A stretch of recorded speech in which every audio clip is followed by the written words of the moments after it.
Hello people, welcome back to another video. In today's video I am doing a quick tutorial on creating a bottom-up bar using Riverpod as state management. Before getting into the tutorial, please like, share and subscribe to the channel, and let's get right into things. So you can see on screen just a basic application right now, just some placeholder text, and I've deleted all of the comments and basically initialized a new Flutter project. So first things first, we have to add the Riverpod dependencies into our pubspec.yaml, which I've already done. So it's these 4 dev dependencies, and I'll be using Riverpod code generation, so you can see this Riverpod generated dependency and the build runner as well. And then in the actual dependencies, you've got Flutter Riverpod and Riverpod annotations, because I'll also be using Riverpod annotations to generate a lot of this code for me. So those are the dependencies. Please pause the video and find and add those dependencies to your project. What we have now is just the basic application. We're in the main.dart file up here. And the first things first is to get Riverpod working with your app, you have to wrap your app in provider scope.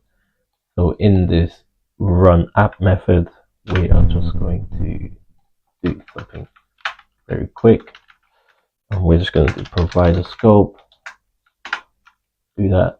We're going to set the child equal to the application itself, and get rid of const, and that is it, and we can save that now. So just by doing this, we enable our project to be able to read and work with providers, essentially. Now we can scroll down to the actual application. We've got this home page initialized here, and we have an app bar, and then we've got a body. So what we'll be working on today on adding is a bottom navigation bar. We can add that here, and let's create the class that we're going to add for this. So let's call that bottom nav bar. Right? Your editor is going to give you an error because we haven't created this class yet. So let's do that now. So first things first, we're going to go into library. We're going to create a new Dart file called bottom navbar .dart, and we're going to initialize that there. Now this class is going to be called, of course, bottom navbar, and straight away we're going to extend from consumer widget. Now consumer widget is provided by Riverpod, and essentially instead of extending a stateless widget, you extend a consumer widget so that within your widget you can read and watch providers that we're going to create later on. Let's initialize some of these, create the missing override, build context, which is fine. Riverpod gives you access to this widget ref, which we're going to talk about a little bit later. And let's also add this key constructor here. Right, so now inside the body of the widget, what are we going to have? Inside here, we are going to just create the navbar first of all. So we're going to return a bottom appbar. Right, so that's the actual object that we're going to return. So it's going to be at the bottom of our project.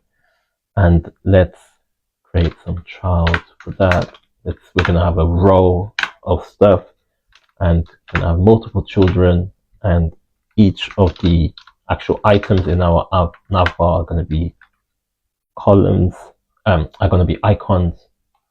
So let's say our first one is going to be the home icon. Home.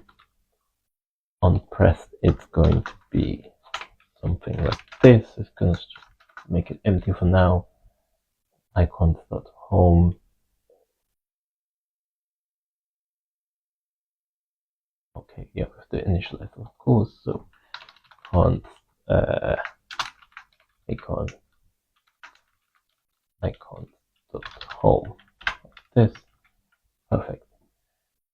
So we have created our first icon here, which is our home button. Do that there, and then we're just going to add another variable. It's just going to be the color of the actual button, and here we're going to use the index, right? So let's say current index, and that is going to be, if the current index is 0, which is going to indicate our home, then we're going to have a color of blue. Otherwise, the color is going to be gray. There we go. And current index has not been created yet, so we're going to create that in a little bit. Okay, now let's do that a couple more times, add a couple more rows for our different screens. So let's say we have first a profile page, so let's call that count, circle outlined, and the index here is going to be 1. Our last one is going to be index of 2, and that's going to be settings. Perfect. Right, so that's that one. Okay, that's our navbar. So if we comment these out for now,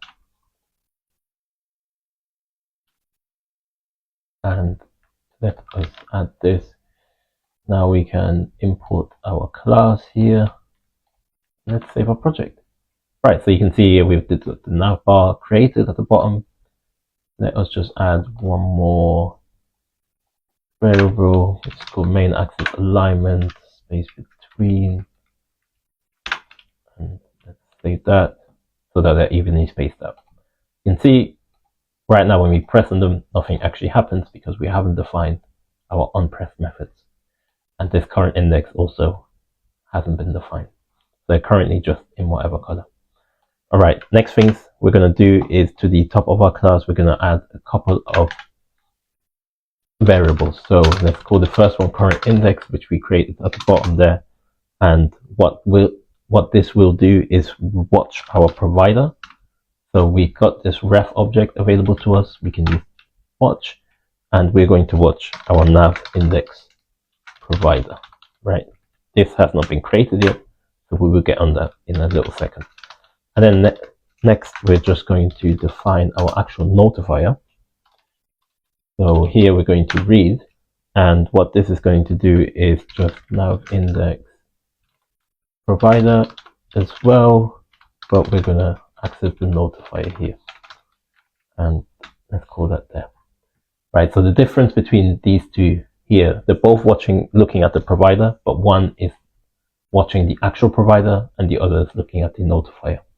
Using the notifier, it gives us access to the methods within this provider or the functions within this provider, and this current index, by watching it, the provider, it means that it will rebuild and essentially update our state for us.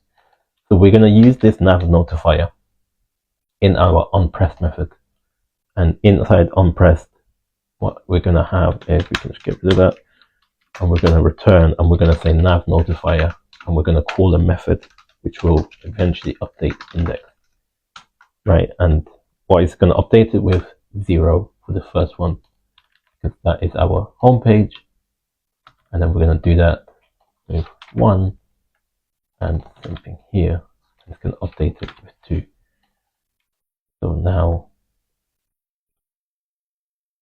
right, and then we can also then uncomment these lines here. Again, we're expecting some errors because we haven't created our index provider yet at all. So that's fine, and that's going to work there. Okay, so now let's look at creating our provider. So first things first, we have to create the provider. For that, I'm going to create a new directory and call this providers. And inside here, I'm just going to create a new Dart file called provider.dart.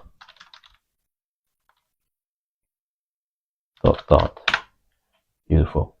Now, very simply, inside this provider file, we're going to use our Riverpod annotation, right? And this is going to generate some code for us.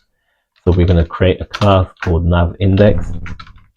And what's it going to extend? It extends kind of itself. So it's going to extend nav index. Right, and this is the, oh, got that wrong. There we go. Wrong way around. And this is the notation for Riverpod to use its to use it, essentially it's code generation. So by extending this nav index kind of itself class, we essentially are returning and allowing Riverpod to create a lot of this code for us and also mark this class as a provider. So inside the class, we're going to create a method and we're going to call that update index, right? So that's the method or the function we created earlier. It's going to take a new index, and it's just going to, what's it going to do? It's just going to update the state and set it equal to the new index that we pass in. And that's very simply it. So we have to do some import the Riverpod annotation. So by doing that, we get that, and we are going to eventually override the method, which you should do. So we can import that, and if we then, at the top here, we have to import the part file. So this is going to be the same name as the file that we have. So providers.dart is going to be providers.g.dart, right, because it's generated for us, and we can just save that. And the next thing it's going to do, so for Riverpod to actually create our files for it, to generate this file for us, we go into the terminal and we run this command. So dart run build runner watch. Right, by running this command, we essentially tell the build runner to watch for Riverpod annotations essentially being added so that it can then generate those files for us. So those are using the dependencies that we added to our pubspec.yaml file earlier. Let's run this, it's building, and hopefully you'll see the file being generated for us, and then it will make a lot more sense. So let's let that run. Okay. Right, so as it tells us here, it has to implement the build method. So let's do that. Right, and we've got build inside here. Very simple. We're going to return a widget, and the build method should just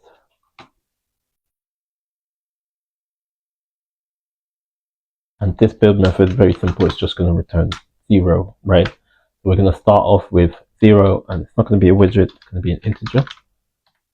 And let's save that.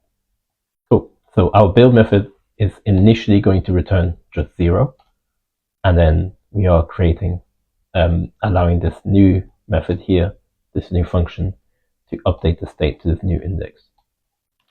And if I just spell that correctly, and let's save this. Beautiful stuff.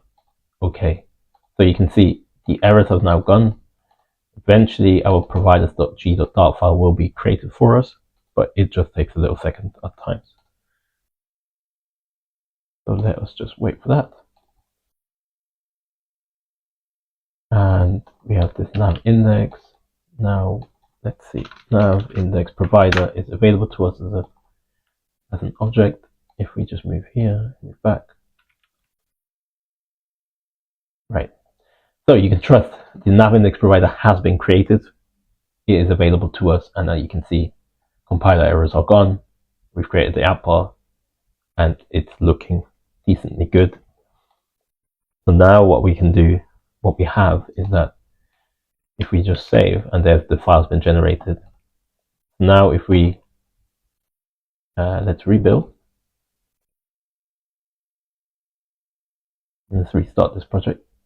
Now you can see it's highlighted in blue because the current index is 0, because our provider initializes it to 0. And when we click on this one, for example, it updates, the index updates to 1. And when the index is 1, this color goes blue. And then when we click on this, it updates to 2. So it calls this method update index to 2. And we set this to blue because the index is now 2. That is working. That's beautiful, and that's how you get your bottom appbar working. Now let's do one quick thing of just adding different screens, right? So ideally, obviously, when you're on the home screen, you want to see one screen. Click on the profile screen, you see another screen, etc., etc. So how do we get that working? So what we're going to do is at the top here, we're going to create an array of bodies, right? These are basically your different screens. So let's actually call them screens. And let's make that an array, right? And we're going to have multiple different screens. We're going to have our home screen. We're going to have a profile screen. And then we're also going to have a settings screen, right? So we have 3 different screens. And then inside our home, also, we're going to add our bottom nav index, because we need to be able to, we need to know what these screens are. Therefore, we need to use our bottom nav index and watch the provider. To our provider, we just need to convert our widget, which is just using normal state, into using consumer state, so we have access to the provider. So instead of state, we're going to extend consumer state here. That's just a simple conversion.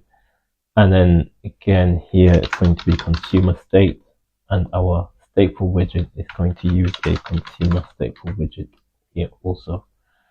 Now, one thing I'm going to do is move these variables into the build method, because that is where we have access to this ref object, right? So you don't even need to add it to the build method like we did earlier, because we're extending from consumer state, which, if we just look at that, gives you access to this ref object just at the box. So we don't need to do anything fancy, and we can just watch our provider, and we now have our screens available to us. So what can we do now, right? So we're looking at this body. We have, just clean that up a little bit. We have a body which has a child of these screens here, and instead of the placeholder text, what we're going to do now is just call our screens array, right? And we're going to use the current index for that index. So that will give us access to the different screens. So if the index is 0, we're going to have the home screen, 1, etc., etc.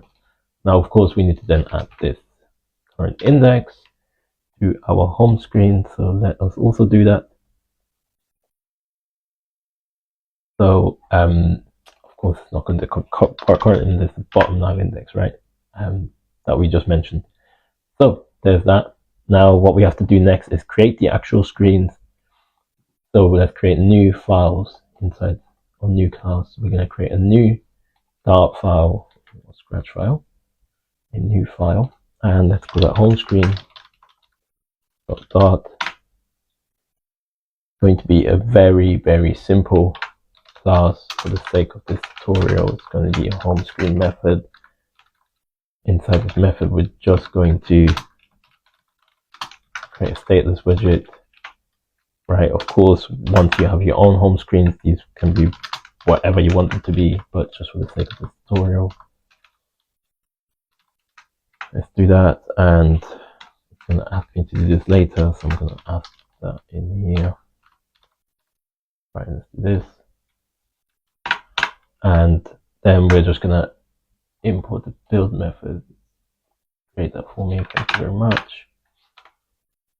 And inside this build method, we're going to just return the actual object. It's going to be a scaffold, and it's going to be very simply, I don't know, let's have it, a background color. Background color is going to be red, and then let's have some text as well, body, and let's center this text. Inside there, we're going to create a text widget. Well, we need to have a child, of course, and that's going to be a text widget, and let's just make that home screen. Okay, great, and add a semicolon there. Great, so that's our home screen. Super, super simple. Just for the sake of this tutorial. And now we're just going to duplicate that and do the same thing for a settings screen. And again, one more time for a profile screen or an account screen. Okay, lovely stuff. Now let's go into our settings. We're gonna, instead of red, make that blue. and let's call that settings so that we can tell the difference. And also into accounts, let's call that account. Never mind the spelling right now, let's make that green. Okay, great. And now inside our Dart file, we can hopefully import this class. Let's see, home screen, didn't spell it correctly.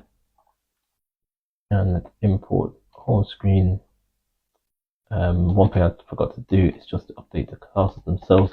So inside setting, this is going to be setting screen, not in all caps. Not do that. There. Great, let's save that in accounts. It's of course going to be accounts. And equally here, let's save this.